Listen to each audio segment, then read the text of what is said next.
परिवर्तनको लागि एकदमै इमानदार व्यक्तिहरूको शक्ति जोडिनु जरुरी छ।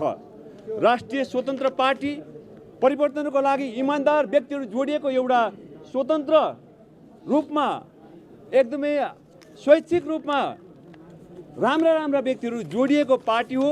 यो पार्टीबाट मात्रै नेपालको विकास समृद्धिको यात्रा अगाडि जान सक्छ। यो पार्टीबाट मात्रै मुलुकमा व्याप्त भ्रष्टाचार कुशासनको अन्त्य हुन सक्छ। यो ठम्ब्याएको कारण म यो पार्टीमा जोइन गरेको हुँ। यसको साथै यो पार्टीको अध्यक्षज्यू रवि लामिछाने उहाँको साहस, अदम्य साहस, उहाँको क्षमता, उहाँप्रति जनताको विश्वास, यो चिजलाई हेर्दाखेरि साँच्चै नै नेपालको इतिहासमा राष्ट्रिय स्वतन्त्र पार्टीबाट मात्रै, राष्ट्रिय स्वतन्त्र पार्टीको नेतृत्वबाट मात्रै यो मुलुकको सम्पूर्ण परिस्थितिको परिवर्तन हुन सक्छ। जुन परिस्थितिमा अहिले हामी छौँ, जुन अप्ठ्यारो परिस्थितिमा हामी छौँ,